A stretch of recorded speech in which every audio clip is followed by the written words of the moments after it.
Doctor Bhimrao Ambedkar ने कहा था कि वैसे तो इस दुनिया में कई महात्मा आए, कई चले गए, मगर जो सच्चे मायने में महात्मा है वो है महात्मा ज्योतिबा फूले और उनकी धर्मपत्नी माता सावित्रीबाई फूले, जिन्होंने शिक्षा का संदेश दिया।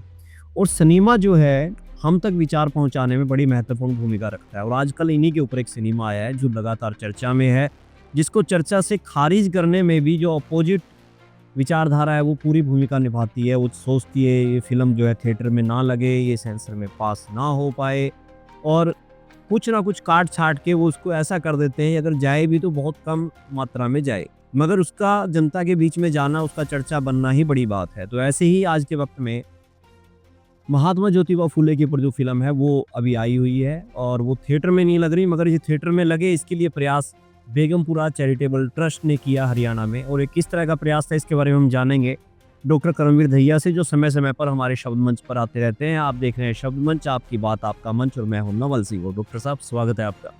डॉक्टर साहब, इस फिल्म को लगाने में क्या संघर्ष करना पड़ा आपको? ऐसे नवल जी, ये फिल्म पिछले महीने की 25 तारीख को, यानी कि 25 अप्रैल को ये फिल्म रिलीज़ हो गई थी और इसको देश की काफ़ी सिनेमाघरों में लगाना था।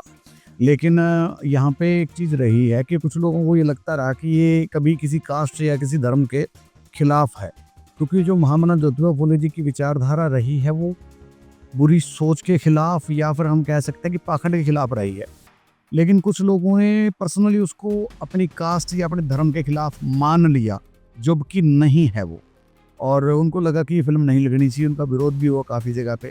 अगर मैं टोहाना की बात करूं तो टोहाना में जो पीआर मिनीप्लेक्स है, उनके जो ओनर हैं उनसे हमारी बात हुई। हमने उन रिक्वेस्ट की कि आप फिल्म ये टोहाना में लगाएं ताकि टोहाना के लोग महात्मा ज्योतिबा फूले जी का संघर्ष देख पाएँ। असल में ये फिल्म है जो ये दिखाती है कि जो दलित हैं, पिछड़े हैं, माइनॉरिटीज़ हैं, जिनको बोलने का भी उस समय अधिकार नहीं था, अगर मैं 18वीं शताब्दी की बात करूं, तो उन तक शिक्षा कैसे पहुंची, ये फिल्म ये दिखाती है। और उस शिक्षा ने सवालों को कैसे जन्म दिया, उस शिक्षा ने पाखंड को कैसे टक्कर दी, ये फिल्म ये दिखाती है। इसलिए कुछ लोगों को पता नहीं क्यों लगा और उन लोगों ने विरोध भी किया। और अगर मैं टोहाना की बात करूँ तो जब हमारी उनसे बात हुई तो उनको ये लगने लगा कि टोहाना में ये लोग, कोई लोग फिल्म देखेंगे नहीं। तो वो कहने लगे कि ये मैं फ़िल्म ख़रीद लूँ लेकिन ये फ़िल्म कोई देखने ना आए, कभी मेरे पल्ले से पैसे पड़ जाएँ, फलाना ढिमका, ऐसी बहुत सारी बातें हुई। तो फिर हमने उनको आश्वस्त किया कि 3-4 शो हम खुद बुक कर लेते हैं, आपके पैसे हम नहीं, आपके पल्ले से नहीं पड़ने देंगे। टोहाना के अंदर बहुत बुद्धिजीवी समाज बैठा है। अगर मैं बात करूँ महात्मा फुले को और डॉक्टर अम्बेडकर को प्यार करने वाला बहुत सारा तबका है जो टोहाना में है। और महात्मा फुले को बाबा साहब डॉक्टर भीमराव अम्बेडकर जी का शिक्षक या गुरु भी माना जाता है। तो मैंने कहा कि बहुत सारे लोग देखेंगे और वो उस तरीके से हुआ भी। जैसे कि अभी 5 तारीख को ये फिल्म लगी है और उसके बाद आप ये समझो कि लगभग 5-7 दिन तो हाउसफुल रहे हैं। दो शो चले हैं यहाँ पे, उसके हाउसफुल रहे, टिकट तक नहीं मिली हैं। और अब भी ये फिल्म चल रही है। अब इसके 2 शो टोहाना पीआर मिनीप्लेक्स में चल रहे हैं।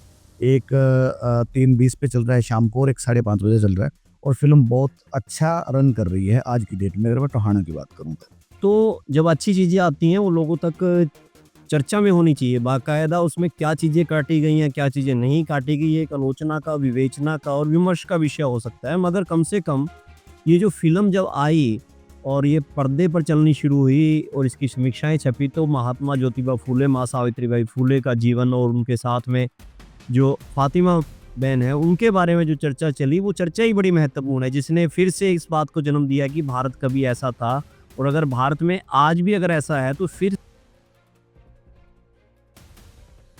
और इस फिल्म ने फिर से इस बात को चर्चा दी कि अगर भारत में कभी ऐसा था तो इसके अंदर महत्वपूर्ण भूमिका जिन महानायकों ने, महानायिका ने निभाई है, उनको बुलाया नहीं जा सकता। अगर आप जितना मर्जी उनको दबाने की कोशिश करें, उनको पिछड़ने की कोशिश करें, उनके कागज फाड़ दें, उनकी फिल्में ना दिखाएं, उन पे सेंसर बोर्ड लगा दें, मगर लोगों के दिलों में वो जिंदा रहेंगे, उन लोगों के जिन्होंने की उनके संघर्ष को जाना है, पहचाना है और आगे बढ़ाया है। और इसी तरह से मान्यवर काशीराम ने जब इनको जाना और उसके बाद फिर से दलित चेतना आई, एक दमित चेतना आई, शोषित की चेतना आई, फिर उसने ये भी बताया कि किस तरह से ये लोग जो पढ़े लिखे हैं और आगे बढ़ गए हैं वो सत्ता पे भी काबिज हो सकते हैं।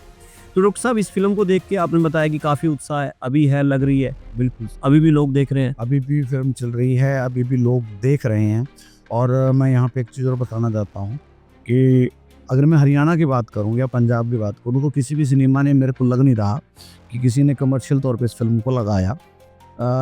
जो उस शहर में लोग रह रहे थे, जो फुले अम्बेडकर विचारधारा के लोग थे, उन्होंने कह कह के फिल्म को लगवाया है। और फिल्म के जो शो है वो बिल्कुल हाउसफुल गए हैं, टिकट तक नहीं मिल पाई। और दूसरी अगर मैं बात करूं कि अगर मैं टोहाना की बात करूं, टोहाना में बेगमपुरा टीम ने काफ़ी संघर्ष किया इस फिल्म को लगाने के लिए, और लोगों को बहुत ज़बरदस्त तरीके से गांव-गांव प्रचार करके लोगों को लेके भी आए, फिल्म दिखाई भी है। और अगर मैं यहाँ पे एक शिक्षित तौर की और बात करूँ, अगर मैं टोहाना में मास्टर तलवंत जी हैं, जो फुले अम्बेडकर विचारधारा से काफ़ी लंबे टाइम से जुड़े हुए हैं, और वो फुले अम्बेडकर सांस्कृतिक मेला ही आयोजित करते हैं। उनका बहुत योगदान रहा है। उन्होंने, मेरे अंदाज़ा ये मैं मानता हूँ, करीब 150 से 200 लोगों को वो लेके आए हैं, जिनको उन्होंने फिल्म दिखाई है, जिनको एक करिकुलर करके ले फिल्म दिखाई। बिल्कुल। अगर मैं टोहाना की बात करूँ, तो टोहाना में करीब 700-800 टिकट है जो बेगमपुरा टीम की तरफ से लोगों को दिखाई गई है फिल्म। मैं 150 से 200 मास्टर तलवंत जी की भी मानता हूँ जिन्होंने दिखाई है। उसके साथ साथ और भी बहुत लोग हैं जो डायरेक्ट भी आए हैं, प्रचार भी हुआ है। और मैं तो ये बड़ा हैरान रहा हूँ कि पंजाब का लगता जो एरिया सरदूलगढ़ है, वहाँ से लोग देखने आए हैं टोहाना, क्योंकि फतेहाबाद ये फिल्म नहीं लगी। फतेहाबाद से लोग टोहाना देखने के लिए आ रहे हैं, क्योंकि लोगों के अंदर ये क्रेज़ तो था ही कि जो महात्मा फुले जी और माता सावित्रीबाई फुले जी का जीवन था, वो हमने कहीं कहानियों में ही सुना था या हमने किताबों में पढ़ा था। तो हर आदमी के मन में ये विचार ज़रूर था कि अगर पर्दे पे इन चीज़ों को फिल्माया गया तो वो किस तरीके का होगा, तो उसको देखा जाए। और मैं एक चीज़ आपको और बताऊँ नावल जी, क्योंकि जिस टाइम मैं ये फिल्म देख रहा था, तो मैं फिल्म देख ही नहीं रहा था, मैं उस समय को जी रहा था। उस समय मेरे को ये लग रहा था कि जैसे महामना ज्योतिबा फुले जी और माता सावित्रीबाई फुले जी के साथ मैं उस समय को जी रहा हूँ। उस समय में क्या क्या परेशानियाँ रही हैं, किस तरीके से शिक्षा हम तक पहुँची है, और उस शिक्षा ने कैसे सवालों को जन्म दिया है, और कैसे उस शिक्षा से निकले हुए लोग हैं जिन्होंने पाखंड को चुनौती दी है। तो उस समय को आप फिल्म जब देख रहे हैं, तो आप उस समय को जी रहे हैं, और उस समय को आप बहुत नज़दीकी से देख रहे हैं। जो फातिमा शेख जी हैं, जो पहली महिला शिक्षिका माता सावित्रीबाई फुले जी के साथ रही हैं, उनका संघर्ष कैसा रहा है। अगर मैं मुस्लिम समुदाय की बात करूं, तो उस समय बहुत अच्छा नहीं समझा जाता था शिक्षा को लेकर, या फिर घर से बाहर निकलने को लेकर। और ये सारी जो कुरीतियाँ उन्होंने छोड़ी, और उसके बाद उनका जो संघर्ष रहा, उसके बाद शिक्षा हम लोगों तक पहुंची। तो ये एक बहुत बड़ी पहल है, बड़े पर्दे की भी, बॉलीवुड की भी, जिनका मैं बहुत धन्यवाद करूँगा कि जिन लोगों ने ये फिल्म को बनाया। और जिस तरीके से लोगों में इस फिल्म को देखने का क्रेज़ रहा, और जिस तरीके से लोगों ने अप्रिशिएट किया इस फिल्म को, तो मैं ये मानता हूँ कि ऐसे कंटेंट मार्केट के अंदर आते रहने चाहिए, ताकि लोगों को शिक्षा मिले। बहुत बढ़िया, ये बातचीत पूर्ण हो रही है हमारी। तो मैं ये चाहूँगा कि जैसे मैंने पहले भी इसकी समीक्षा में कहा था कि अगर आप महात्मा ज्योतिबा फुले, माँ सावित्रीबाई फुले और उस दौर को जानना चाहते हैं, तो जवाहरलाल नेहरू की पुस्तक पर आधारित भारत एक खोज, और उस पर एक दूरदर्शन ने एक सीरियल बनाया था, आप उस सीरियल को जरूर देखिए, भारत एक खोज का, और आपको उस वक्त की कड़वी सच्चाई और उस दौर की बहुत साधारण तरीके से वो आपको बताने की कोशिश करेगा। और इसके साथ ही महात्मा ज्योतिबा फुले और माँ सावित्रीबाई फुले की जो लिखी हुई पुस्तकें हैं, उनको जरूर पढ़िए, क्योंकि इनकी मूर्तियों का पूजन करने से अधिक इनकी किताबों को पढ़ना बेहद ज़रूरी है। तभी हम सही मायने में मानसिक रूप से स्वतंत्र हो पाएंगे। हम इकट्ठे होकर, लामबद्ध होकर धार्मिक फिल्में देखते हैं, इकट्ठे होकर किसी राजनीतिक दल के पीछे किसी फिल्म को देखना शुरू कर देते हैं। अब हमें सामाजिक राजनीतिक जागरूकता की फिल्मों को देखने की ज़रूरत है, सामाजिक समरसता की फिल्मों को देखने की ज़रूरत है। और अगर उसमें कुछ खामी है, तो आगे निर्देशक को बताने की ज़रूरत है कि आप इसमें इस खामियों को दूर करिए, और हम इसको ज़रूर देखेंगे। तो बहुत बहुत धन्यवाद डॉक्टर साहब आपका। आप देख रहे थे शब्द मंच, आपकी बात आपका मंच।